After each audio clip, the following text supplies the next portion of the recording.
जगन्नाथ प्रेमी खुशी खबर पुरी रे हेबो अंतर्जातीय विमान बंदर। श्री जगन्नाथ विमान बंदर पाई केंद्र सरकार को स्टेज 1 अनुमोदन मिली। पुरी जंगल विभाग अधीन रे थिबा प्राय 27.887 हेक्टर जंगल जमी को विमान बंदर कार्य पाई व्यवहार कराजिबो। एथिपाई जंगल जमी मंजूरी प्रदान करिछि परिवेश जंगल एवं जलवायु परिवर्तन मंत्रालय।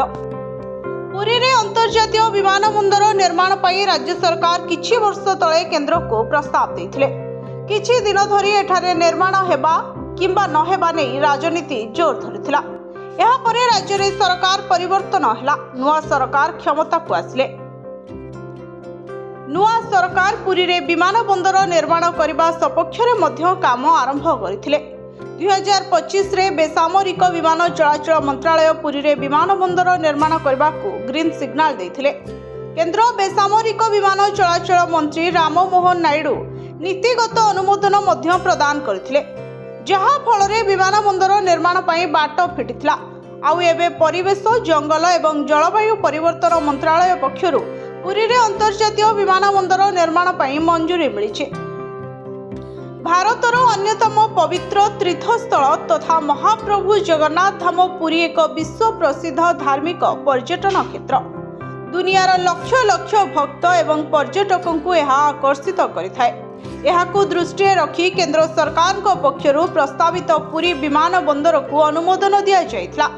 विमान बंदर प्रतिष्ठा हेबा द्वारा पुरी अंचल रे धार्मिक भारतर सबु सहर को उड़िबो विमान।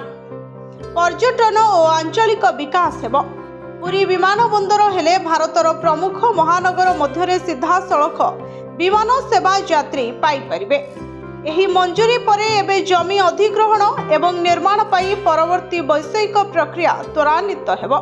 पुरी को विश्व स्तरीय ऐतिह्य सहर भावे गढ़ी तोलिबा दिगरे एहा एक गुरुत्वपूर्ण पदक्षेप।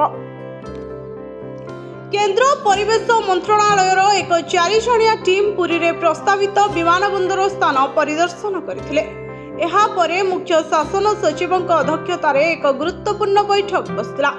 बैठक रे पुरी श्री जगन्नाथ इंटरनेशनल विमान बंदर उपरे विस्तृत आलोचना होइतला। एयरपोर्ट निर्माण पाई मोट 5631 कोटी टंका खर्च करबा को व्यय अटकल करा जायछे। प्राथमिक पर्याय रे प्राय 2200 कोटी टंका खर्च करा जिवो। इडको को निर्माण कार्य दायित्व दिया जायछे। वर्तमान एहार पाचेरी काम अधा सरिछे। Bureau report Odisha fast.